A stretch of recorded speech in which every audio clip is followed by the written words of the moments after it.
You don't have to cut out every single carbohydrate to see better blood sugar numbers. In fact, you can eat the exact same meal you are eating today, but simply by changing the way you eat it, you can reduce the glucose spike that happens afterward by a significant margin.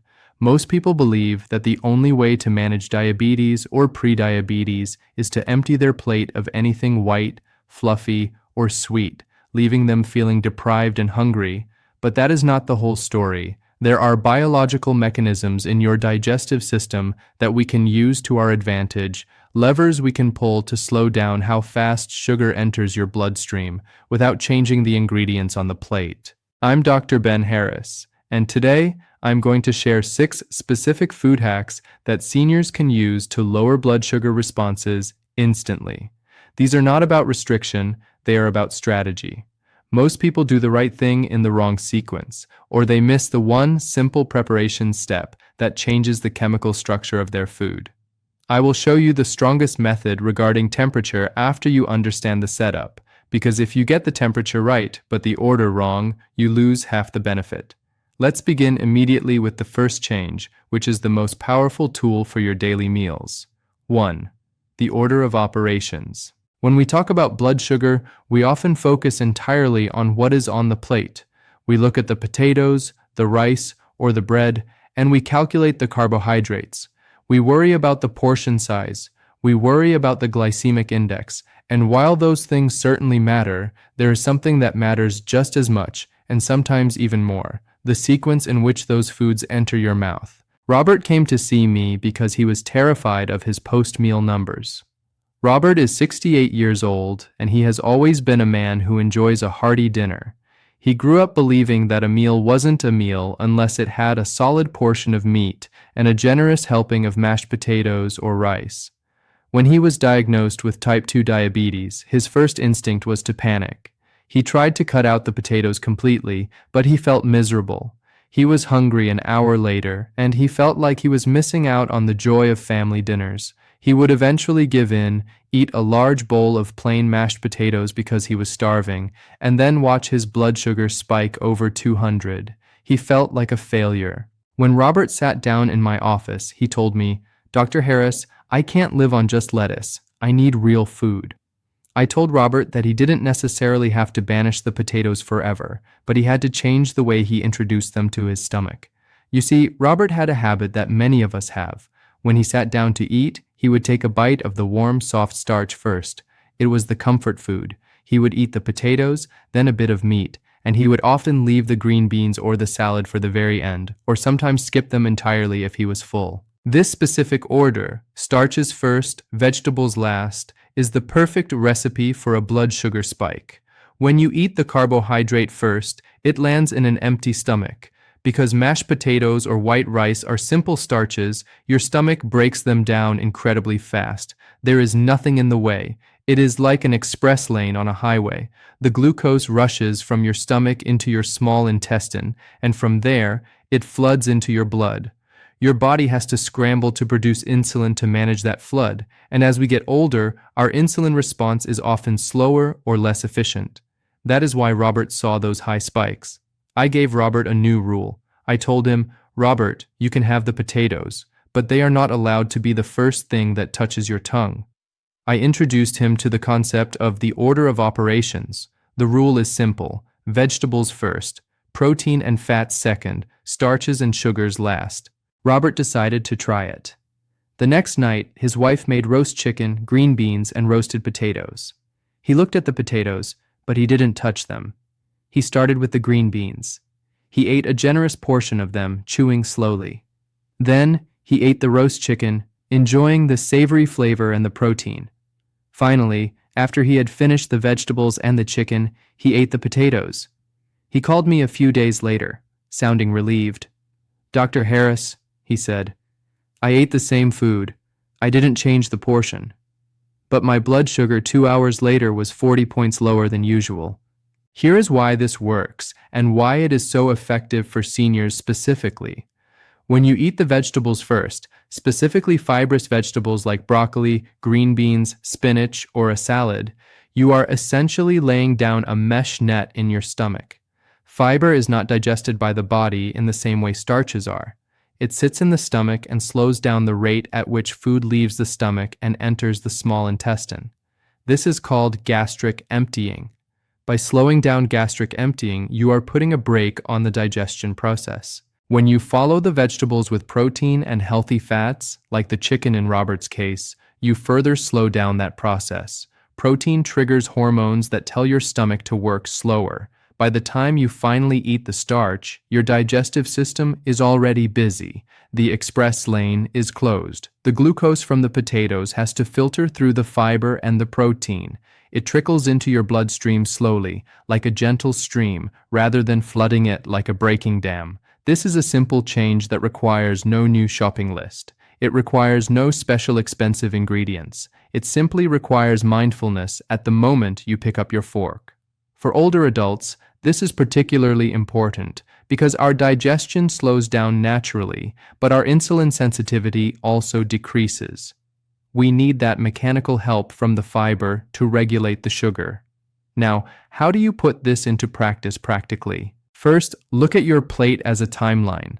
Identify the carbohydrate. Is it rice? Is it bread? Is it pasta? Identify the vegetable. Is it salad? Is it steamed zucchini? Identify the protein. Is it fish? Is it beef? Is it beans? Mentally number them. The vegetable is number 1. The protein is number 2. The carbohydrate is number 3. Start eating number 1.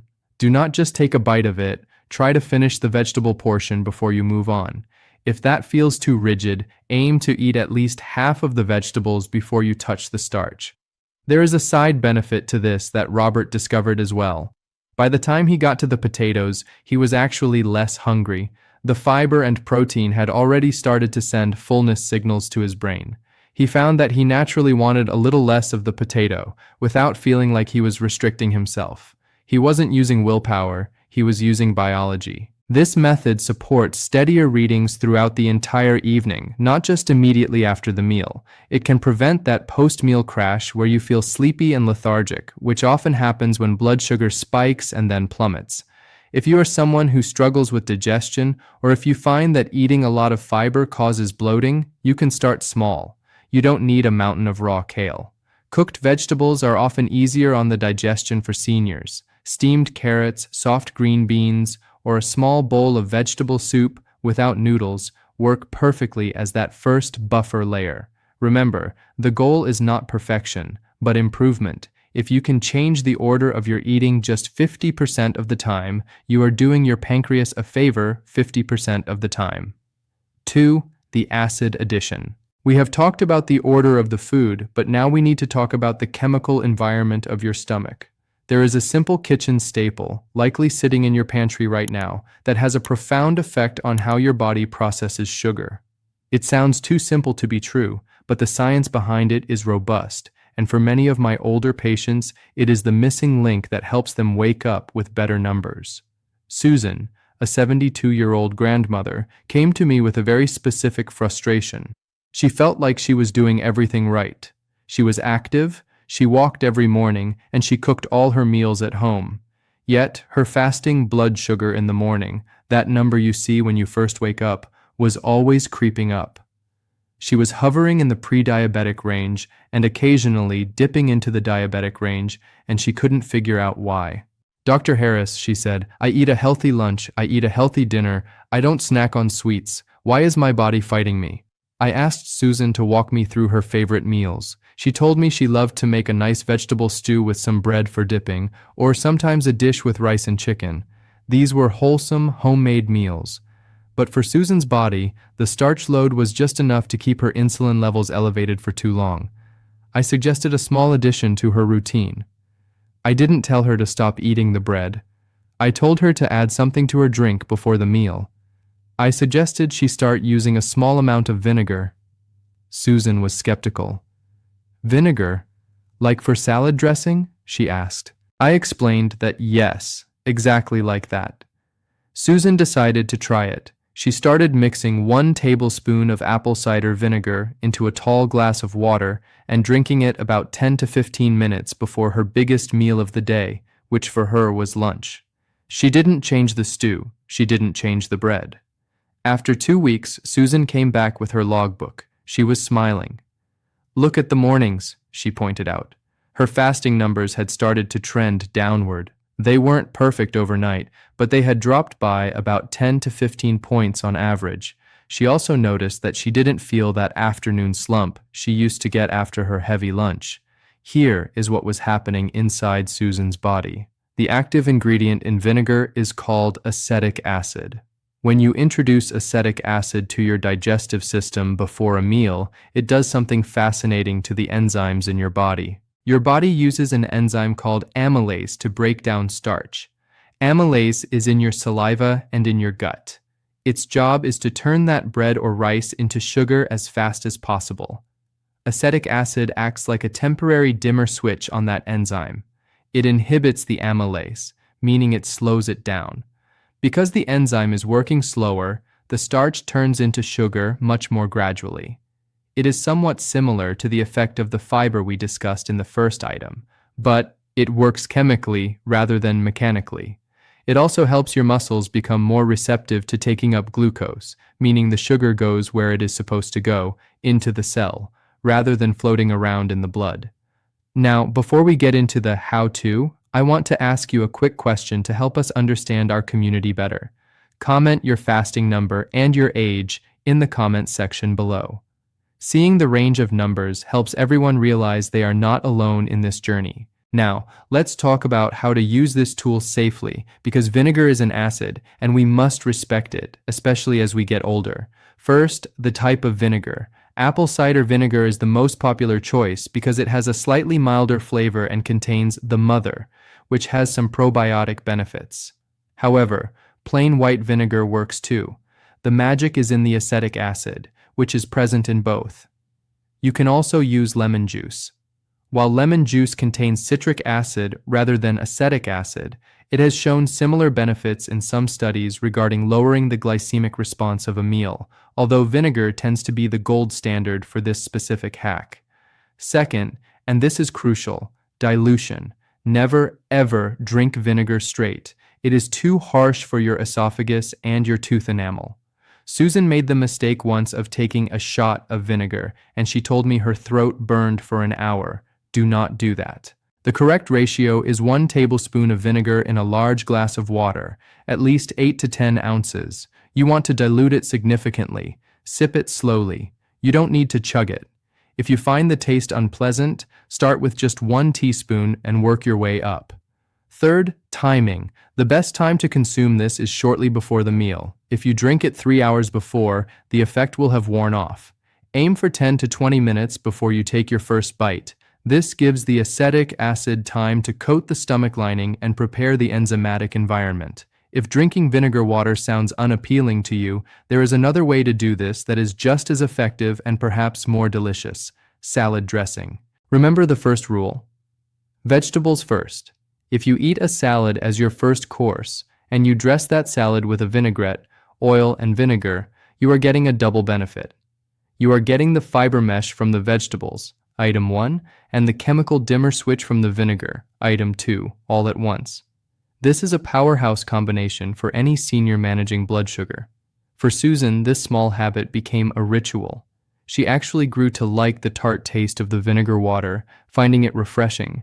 But on days she didn't want the drink, she simply made sure her lunch included cucumbers and tomatoes drenched in a vinegar-based dressing. A word of caution: if you have severe acid reflux or GERD, or if you have been diagnosed with gastroparesis, delayed stomach emptying, check with your doctor before adding vinegar. For some people with sensitive stomachs, the acid can be irritating, but for most seniors, when properly diluted, it is a safe and effective way to blunt a sugar spike. Also, be mindful of your teeth.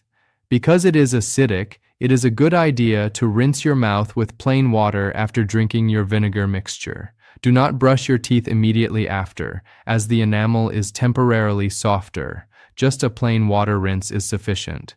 This is a strategy that costs pennies per serving. It is natural, it does not require a prescription, and it works instantly with the very next meal you eat. If you are finding these tips helpful so far, please take a moment to subscribe to the channel. I share practical, senior-focused health advice every week, and I don't want you to miss the next video. 3. The cool down method. We have discussed the order of food, and we have discussed adding a buffer to the food. Now let's talk about the temperature of the food. This is the open loop I mentioned at the beginning. This is often the most surprising hack for my patients because it involves doing absolutely nothing to the ingredients, but everything to the preparation timeline. James is 65 years old. He loves to cook. He is the kind of man who takes pride in making a big pot of food on Sunday to last him through the beginning of the week. His weakness was pasta. He knew pasta was high in carbohydrates, and his doctor had told him to limit it. James tried the low-carb pastas made from chickpeas or lentils, but he told me, "Dr. Harris, the texture just isn't the same. I miss my regular pasta." He had resigned himself to thinking he could never eat his favorite dish without sending his blood sugar into the danger zone. He thought the starch in the pasta was a fixed thing, that a carbohydrate is a carbohydrate is a carbohydrate, but that is not true. Starch is not a solid, unchanging brick. It is a chain of molecules, and those chains can change shape depending on temperature. I asked James, "How do you usually eat your pasta?" He said, "Well, I cook it fresh, toss it in the sauce, and eat it while it's hot." I gave James a strange prescription. I said, "James, I want you to cook your pasta on Sunday, just like you usually do, but I want you to put it in the refrigerator, let it get cold, leave it there overnight. Then, on Monday, I want you to take it out and reheat it. Then you can eat it." James looked at me like I was crazy. "You want me to eat leftovers?" "Yes," I said, "but biologically, those leftovers are different from the fresh meal." James tried it. He cooked his spaghetti. He cooled it down in the fridge for 24 hours. The next day, he heated it up with his sauce and ate it for lunch. He checked his blood sugar 2 hours later.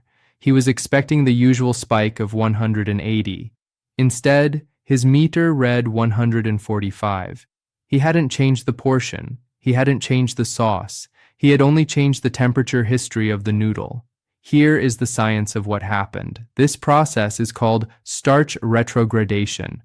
When you cook a starchy food like pasta, rice, or potatoes, the heat and water make the starch molecules swell up and burst open. This is called gelatinization. It makes the starch soft and easy to digest. That is why cooked rice is soft and raw rice is hard. Because it is easy to digest, it turns into glucose very quickly. However, when you take that cooked starch and cool it down in the refrigerator for at least 12 hours, the starch molecules undergo a transformation. They try to realign themselves into a crystalline structure. They tighten up. When they do this, a portion of that starch turns into something called resistant starch. Resistant starch gets its name because it resists digestion in the small intestine. It acts less like a starch and more like a fiber. It travels past the small intestine without breaking down into sugar. It goes all the way to the colon, where it feeds the good bacteria in your gut. So, when James ate his reheated pasta, he was technically eating fewer absorbable calories and fewer absorbable carbohydrates, even though the amount of food on the plate was the same. His body simply couldn't access all the glucose because the cooling process had locked some of it away. And here is the best part. Reheating it does not reverse the process. Once that resistant starch is formed during the cooling phase, it stays resistant even when you warm the food back up. You do not have to eat cold pasta or cold potatoes to get the benefit. You just have to have cooled them first. This is a fantastic strategy for seniors because it encourages meal prepping, which is often easier than cooking from scratch 3 times a day. It saves energy and it improves health. Which foods does this work for? It works best for white potatoes, rice, white or brown, and pasta. It also works for legumes and oats. Imagine a potato salad. You boil the potatoes, then you chill them in the fridge. That cold potato salad is actually much lower on the glycemic index than a hot-baked potato. If you take those cold potatoes and fry them in a pan the next morning for breakfast, they are still healthier for your blood sugar than if you had baked them fresh. For rice, the effect is significant. If you are someone who loves rice with your meals, cook a batch in a rice cooker or on the stove. Let it cool on the counter for a bit so it doesn't heat up your fridge, then store it in an airtight container in the refrigerator overnight. The next day, scoop out what you need and reheat it. You have instantly lowered the metabolic impact of that rice. There are a few safety rules here to keep in mind. First, food safety is paramount. Do not leave rice or pasta sitting out at room temperature for hours before putting it in the fridge. Bacteria love warm, moist starch. As soon as it stops steaming, get it into the refrigerator. Second, do not keep it forever. Eat your leftovers within 3 to 4 days. Third, this doesn't make the food free. It doesn't mean you can eat 3 bowls of pasta instead of 1. It just means that the 1 bowl you eat will be gentler on your system. It reduces the spike. It doesn't eliminate it entirely. James found that this method fit his lifestyle perfectly. He started making a batch of potatoes and a batch of rice on Sundays. He found that not only were his numbers better, but he also had more free time during the week because he wasn't constantly cooking. He felt less stressed, and stress, as we know, can also raise blood sugar. This cool-down method is a tool you can use quietly. If you are eating at a family gathering and you know the potato salad has been chilled, you can enjoy a spoonful with a little more confidence. If you are cooking for yourself, it turns your refrigerator into a medical device that upgrades your food while you sleep. It is rare that we find a health hack that actually rewards you for eating leftovers, but this is one of them. It is practical, it is scientifically sound, and it is incredibly easy to implement. This supports steadier readings by physically changing the molecular structure of the food before you even pick up your fork. Now, we have covered the order, the acid, and the temperature. These are all things you do to the food or before the food. But what about what you do after the food? There is a critical window of time immediately following your meal, where your body is deciding what to do with that energy. Most people make a classic mistake during this window that guarantees a higher spike. We are going to move on to the next strategy, which involves a very specific use of your time in the 10 minutes after you finish eating. This is often the difference between a reading of 140 and a reading of 180. Ready for the next step? 4. The 10-minute movement buffer. When we eat a meal, especially as we get older, our natural inclination is to relax. We finish our dinner, we clear the table, and then we move to the most comfortable chair in the house. We turn on the television, we pick up a book, or we simply sit and chat. It feels like the right thing to do. We call it letting our food settle. But biologically, sitting completely still immediately after a meal is one of the quickest ways to ensure a blood sugar spike. Maria is a 70-year-old retired nurse. She knew about diabetes. She had treated patients with it for decades. But when she developed it herself, she found it hard to manage. Maria lived a quiet life. She would have her lunch, which was her biggest meal, and then she would sit in her recliner to watch her favorite afternoon game shows. She would often doze off for a short nap. When she checked her blood sugar later, it was always high. She told me, "Dr. Harris, I feel so sleepy after I eat. I just need to rest." I explained to Maria that the sleepiness was actually a symptom of the sugar spike, and her resting was making it worse. I asked her to try something that required zero equipment and very little effort. I called it the 10-minute movement buffer. The concept is this. Your muscles are the biggest consumers of glucose in your body. They are like sponges. When you use a muscle, it needs energy. It pulls glucose out of your bloodstream to burn for fuel.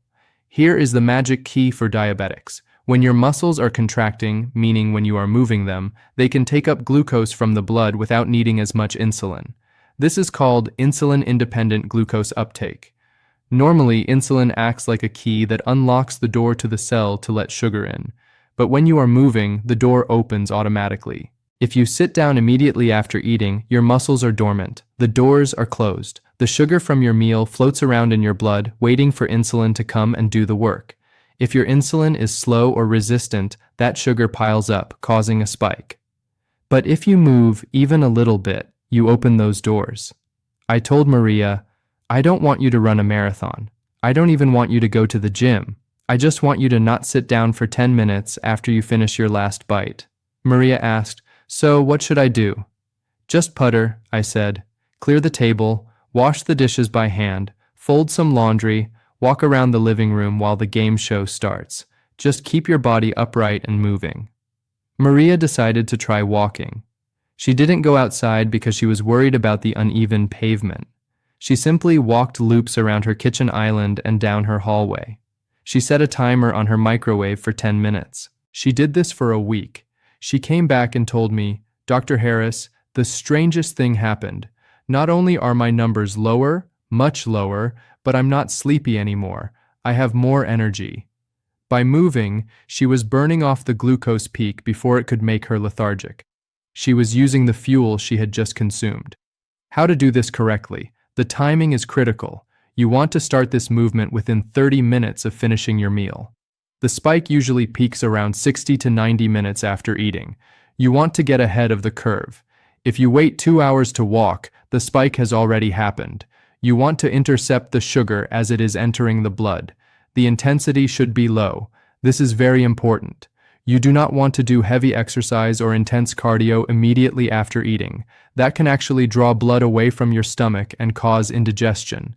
We want gentle movement. Think of a casual stroll, a pace where you could easily sing a song or have a full conversation without catching your breath. Activities that work well. Walking the dog around the block. Washing dishes and cleaning the kitchen counters. Watering the plants in the garden. A gentle walk up and down the driveway. If you have mobility issues or joint pain that makes walking difficult, you can still do this. You can do seated marching. Sit in a sturdy chair and march your legs up and down. Pump your arms. Do some gentle arm raises. As long as you are contracting muscles, you are using glucose. For Maria, the 10-minute timer was a game changer. It felt manageable. "I can do anything for 10 minutes, she said, and often, once she started, she felt good enough to go for 15 or 20. But the rule was just 10. Who should be cautious? If you take insulin or medication that lowers blood sugar, like sulfonylureas, be mindful. Exercise makes those medications work stronger. You might find that a walk drops your sugar too low if you aren't careful. Always check your levels until you know how your body responds. Also, listen to your body. If you feel dizzy or chest pressure, stop immediately. But for the vast majority of seniors, a gentle post-meal bout of movement is the safest, most effective natural medicine available. This supports steadier readings by using your own anatomy to soak up the excess energy. Now let's talk about something we often ignore until it's too late. It involves a glass, a tap, and a common misunderstanding about what your blood test results actually mean. 5. The hydration flushing factor. We often think of high blood sugar as purely a food problem, but sometimes the number on your meter is lying to you, or rather, it is exaggerating the truth because of the fluid status of your blood. David is 74. He lived alone and was not a fan of water. He drank coffee in the morning, maybe a small glass of juice with lunch, and a cup of tea in the evening. He rarely drank plain water. "It makes me run to the bathroom too much," he told me. David was getting readings that were consistently high, even when he hadn't eaten much. He was frustrated. "I ate a salad. Why is my sugar 190? I looked at David's skin. It was dry. I asked him about his urine. It was dark. David was chronically dehydrated. Here is the simple physics of blood sugar. Imagine a glass of water with a teaspoon of sugar mixed in. It is sweet. Now imagine that same glass, but half the water has evaporated. The sugar is still there, the amount hasn't changed, but the liquid is thicker. The concentration of sugar is higher. Your blood works the same way. When you are dehydrated, your blood volume decreases. The sugar in your blood becomes more concentrated. So, when you prick your finger or get a lab draw, the number looks higher because there is less fluid to dilute the glucose. Furthermore, when you are dehydrated, your kidneys cannot do their job properly. One of the ways your body tries to get rid of excess sugar is by flushing it out through urine. If you don't give your kidneys enough water, they can't flush the sugar. The sugar stays trapped in your blood. I told David, we need to dilute the system. I didn't ask him to drink a gallon a day. That is dangerous for some seniors. I just asked him to have 1 full glass of water with every meal and 1 glass between meals. David grumbled about the bathroom trips, but he agreed. Within 3 days, his mysterious high readings began to stabilize. They didn't disappear, but they became predictable. The artificial spikes caused by dehydration were gone. This brings us to a crucial micro-niche rule regarding reading context. Before you panic over a high number, ask yourself, have I had water today? If you check your sugar and it is surprisingly high, drink 2 large glasses of water and wait 30 to 45 minutes. Often, you will see the number drop simply because you have rehydrated the blood and allowed the kidneys to filter. For older adults, the thirst mechanism is broken. As we age, our brain stops telling us we are thirsty until we are already very dehydrated. You cannot rely on thirst. You have to rely on a schedule. How to do it? Start your day with a glass of water before coffee. Coffee is a diuretic. It pushes water out. You need to put water in first. Drink a glass of water before you eat. This also helps with the vinegar hack if you are doing that. Keep a water bottle near your favorite chair. If it is within reach, you will sip it. A safety note here. If you have congestive heart failure or kidney disease and your doctor has put you on a fluid restriction, do not exceed that limit. Follow your cardiologist's advice above all else, but within your allowed limit, ensure you are spacing that water out to stay hydrated.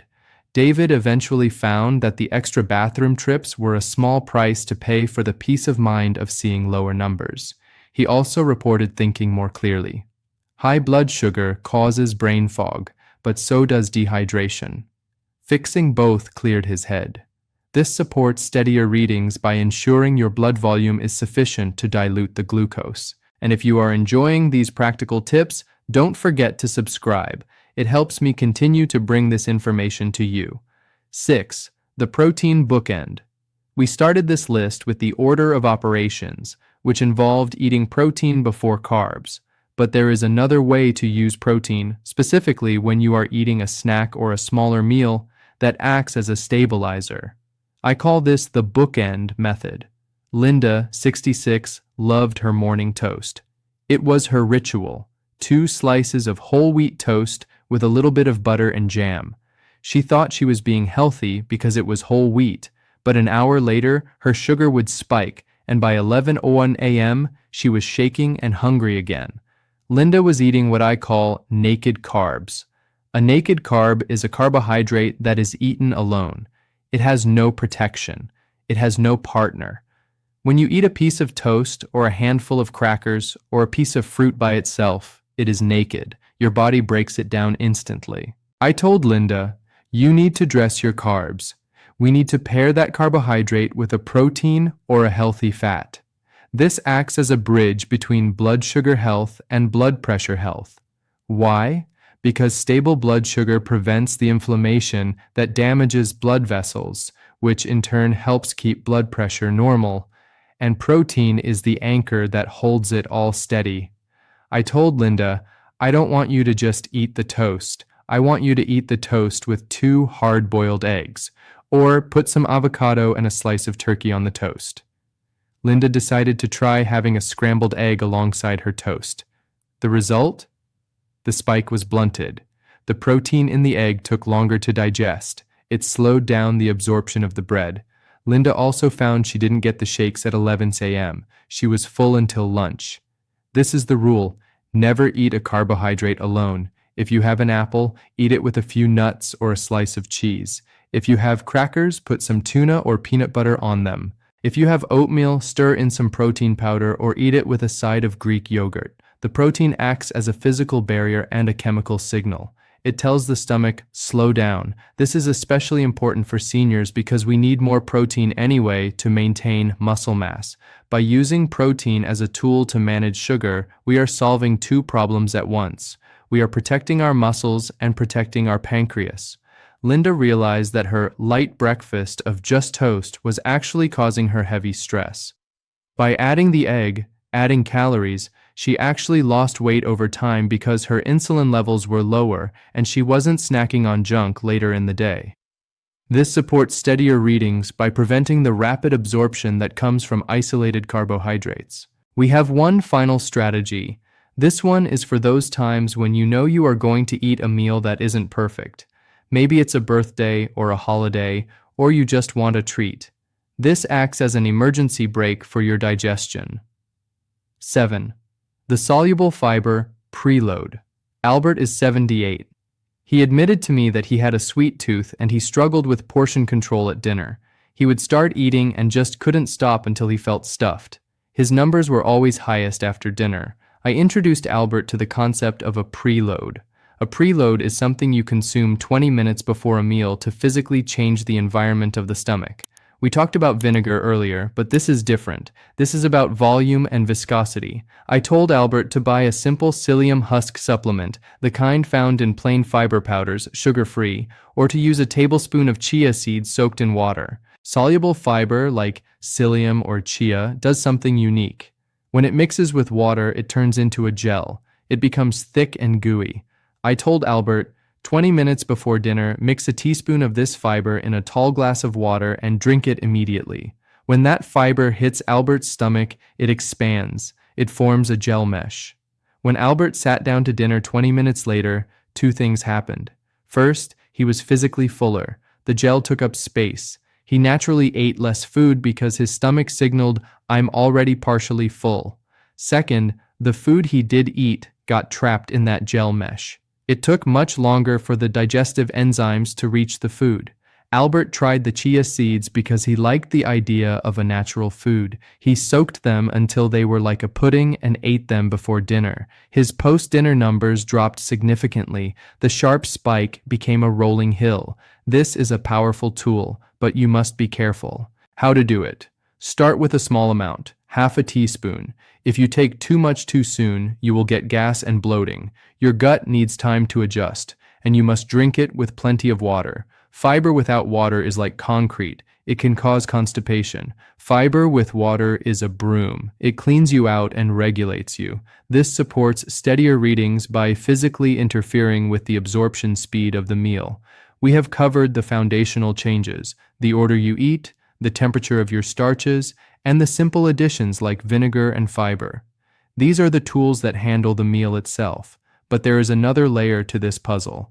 To truly master your blood sugar as a senior, we need to look at the specific ingredients that act as medicine and the timing habits that govern your overnight numbers. Many of you have asked me, Dr. Harris, what about spices? What about breakfast? What about the time I eat dinner? You are right to ask. These factors are just as powerful as the meal itself. So, we are going to continue our list with 5 more advanced yet simple food strategies that dig deeper into your biology to lower blood sugar instantly and keep it low long term. 8. The Golden Dust Activator. If you look in your spice cabinet right now, you might find a small jar of brown powder that you only bring out for French toast or apple pie. You think of it as a flavor for sweets. But in the world of blood sugar management, this spice is a heavy lifter. I am talking about cinnamon, but not just any cinnamon and not used in just any way. Let me tell you about Thomas. Thomas is 71 years old. He had a stubborn problem. His post-meal numbers were decent because he was following a diet, but his A1C, the 3-month average, was just stuck. It wouldn't budge below 6.5. He felt he was doing everything right with his major meals, but he felt his cells were just stubborn. Thomas was right. His cells were stubborn. This is called insulin resistance. The door to the cell is jammed, and insulin is having a hard time pushing the key in. I told Thomas, we need to grease the lock. I introduced him to the Golden Dust Protocol. I instructed him to add a specific type of cinnamon to his morning routine.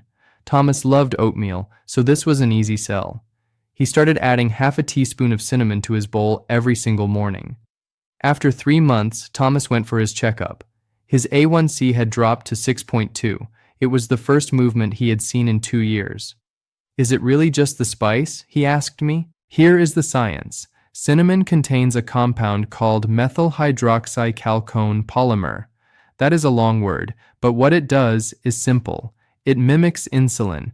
It tricks your fat cells and muscle cells into opening up and taking in sugar, even if your own insulin is struggling to do the job. It also slows down the stomach emptying, much like the vinegar we discussed earlier.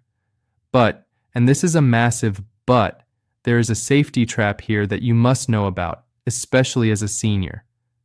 There are 2 main types of cinnamon. The first is cassia cinnamon.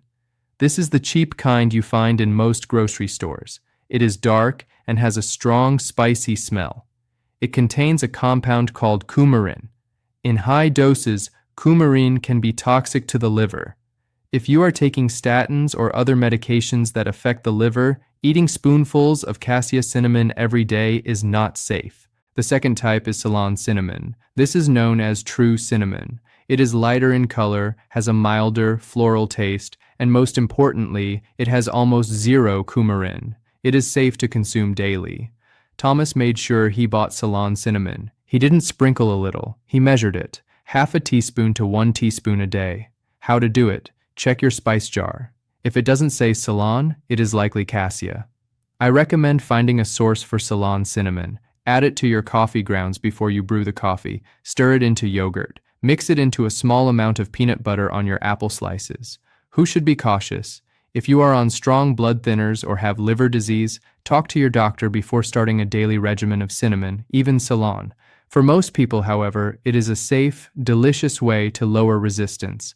One brief reinforcement sentence. This supports steadier readings by mimicking the action of insulin directly at the cell level. 9. The savory switch. The morning flip. This next strategy addresses the most dangerous time of day for a diabetic. The morning. Many seniors experience what we call the dawn phenomenon. Your body releases cortisol and growth hormones around 4 a.m. to wake you up. These hormones dump sugar into your blood to give you energy. This means you often wake up with high blood sugar, even if you didn't eat anything. If you take that already high sugar and add a sweet breakfast, even a healthy sweet breakfast like oatmeal with fruit or a smoothie or cereal, you are throwing gasoline on a fire.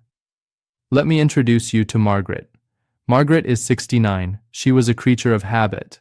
For 40 years she had eaten the same breakfast, a bowl of raisin bran with skim milk and a glass of orange juice.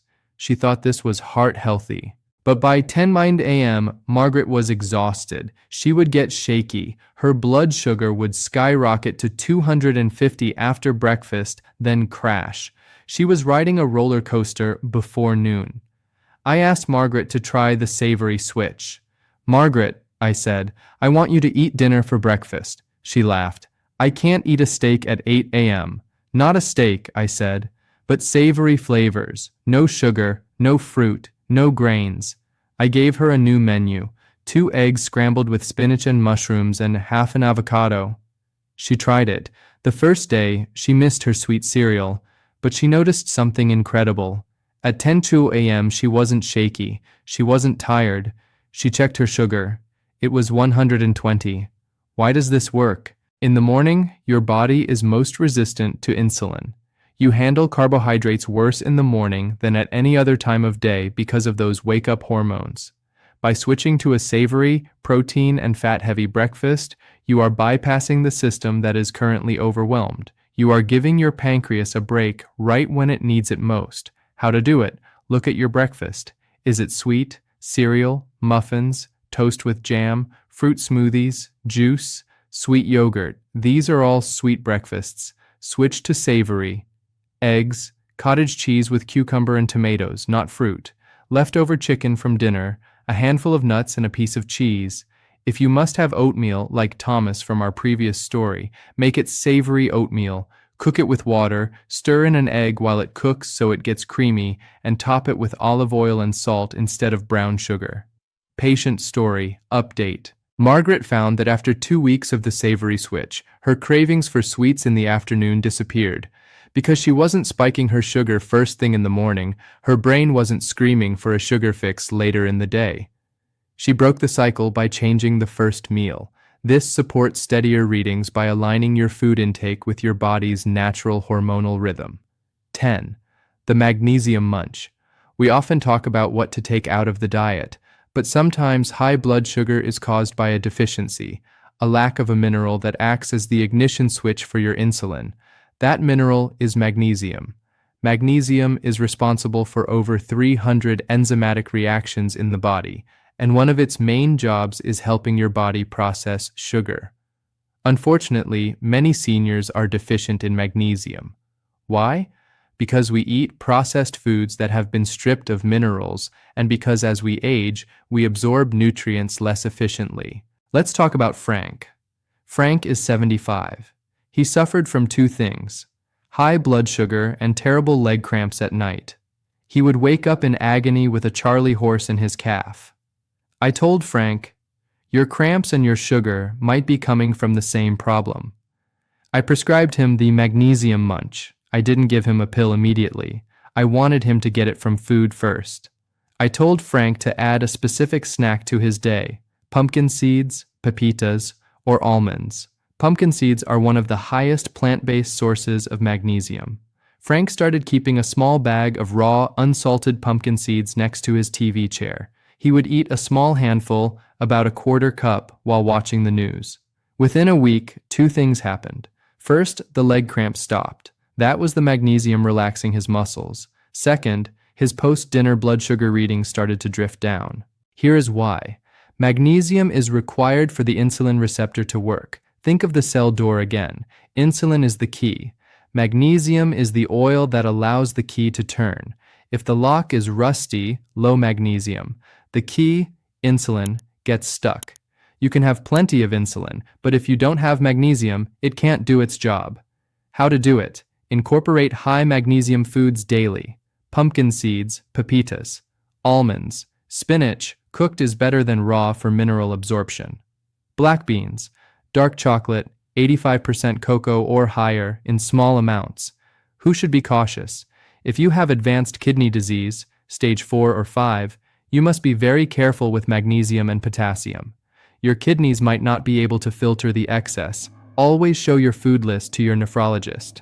But for most seniors with normal kidney function, getting magnesium from food is safe and essential. Frank eventually added a magnesium supplement as well, under supervision, but he maintained the pumpkin seed habit because he enjoyed the crunch. He replaced his evening pretzels with seeds, which removed a carbohydrate and added a medicine. That is a double win. This supports steadier readings by repairing the chemical machinery that processes glucose. 11. The sunset shutoff. This strategy costs $0. It requires no cooking. It requires no chewing. It is purely about the clock. We talked about the order of operations within a meal. Now we must talk about the stop time of your day. There is a patient named Eleanor. She is 80 years old, living alone, and she had a habit that is very common among seniors who have trouble sleeping. She would wake up at 11 p.m. or midnight, feel a little unsettled, and go to the kitchen for a little something, a few crackers, a glass of milk, a cookie. She thought it helped her sleep. Her fasting blood sugar in the morning was always around 160.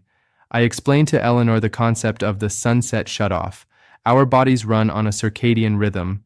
Our pancreas is not designed to work at night. It is designed to sleep when we sleep. When you eat late at night, your body releases melatonin to help you sleep. But melatonin has a side effect. It tells the pancreas to stop producing insulin. So, if you eat when melatonin is high, late at night, you are putting food into a system that has shut down the factory. The sugar has nowhere to go. It stays in the blood all night long, caramelizing your vessels. I gave Eleanor a challenge. I want you to close the kitchen 3 hours before you go to bed. No exceptions. Water only. If she went to bed at 10 p.m., she had to stop eating by 7 p.m. The first few nights were hard. She felt that psychological hunger. She drank herbal tea instead. By the 4th morning, she checked her sugar. It was 110. She had dropped 50 points simply by changing the time she ate, not what she ate. How to do it? Determine your bedtime. Count back 3 hours. That is your sunset shutoff. Brush your teeth immediately after dinner. This is a great psychological trick. If your teeth are clean and minty, you are less likely to want to dirty them with a snack. If you are truly hungry, assess if it is thirst. Drink water. Safety note. If you are on insulin, be careful. If you usually rely on a bedtime snack to prevent hypoglycemia, low blood sugar, while you sleep, do not stop the snack abruptly. You must work with your doctor to adjust your evening insulin dose first. The goal is to eventually not need the snack or the high insulin dose, but the transition must be managed medically. For Eleanor, this change also improved her sleep quality. Digestion takes a lot of energy. By not digesting while she slept, her body could focus on repair and rest. She woke up feeling more refreshed. This supports steadier readings by respecting the natural sleep cycle of the pancreas. 12. The Herbal Shield, the red tea. We are down to our final hack. This is a beverage that acts like a mild medication. It is something you can sip in the evening during your sunset shut-off window, since it has 0 calories, that actively works to lower blood pressure and blood sugar simultaneously. This is hibiscus tea. Let's talk about Arthur. Arthur is 72. He had the double trouble, type 2 diabetes and hypertension, high blood pressure. He was taking pills for both, but he wanted to do something natural to help. He missed drinking soda, which we had cut out long ago. He wanted something with flavor. I introduced him to hibiscus tea. It is a deep, ruby red tea made from the dried flowers of the hibiscus plant. It has a tart, cranberry-like flavor. Arthur started brewing a pitcher of this tea. He kept it in the fridge and drank it iced with a little stevia, a safe sweetener, and a squeeze of lime. Why hibiscus? Studies have shown that hibiscus tea can act similarly to an ACE inhibitor, a common blood pressure medication. It relaxes the blood vessels. But it also has properties that inhibit the enzyme alpha amylase. Remember that enzyme? It's the one that breaks down carbohydrates. Just like the vinegar trick, hibiscus helps prevent your body from absorbing all the sugar from a meal. Arthur drank 2 cups a day, 1 with lunch, 1 in the afternoon. Over 2 months, his systolic blood pressure dropped by 7 points. His blood sugar spikes were noticeably gentler. It wasn't a miracle cure that replaced his meds, but it was a powerful adjunct therapy. It gave him a flavorful drink that felt like a treat but acted like a tonic. How to do it? Buy dried hibiscus flowers, often found in the Mexican food aisle as Jamaica, or hibiscus tea bags. Brew it strong. Steep it for at least 5 to 10 minutes to extract the compounds.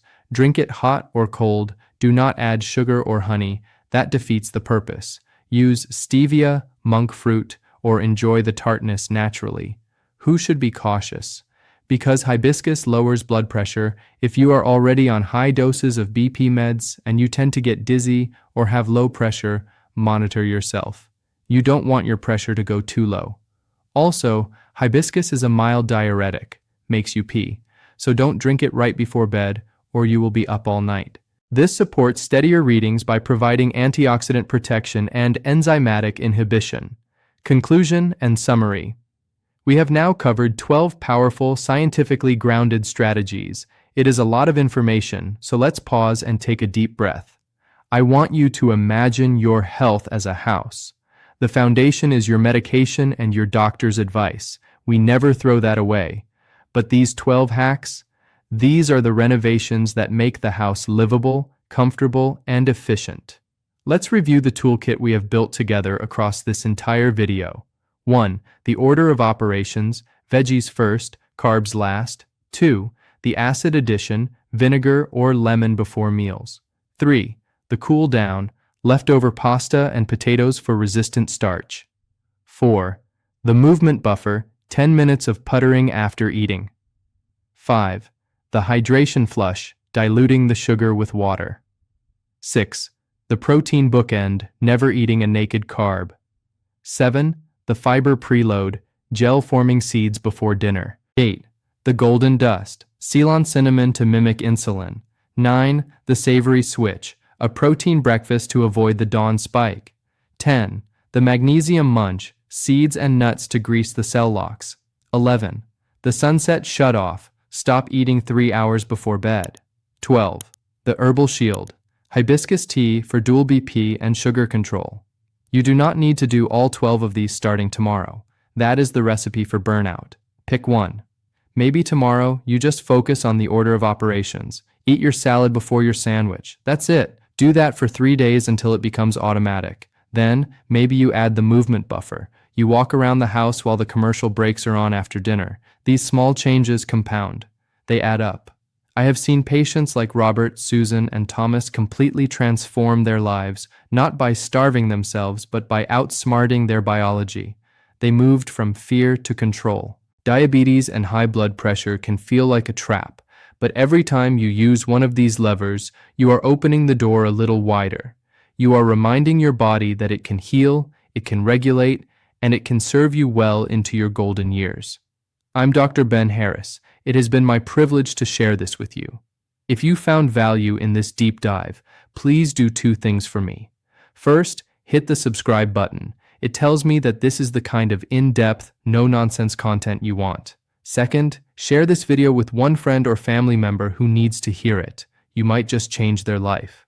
Thank you for watching, and here's to your health.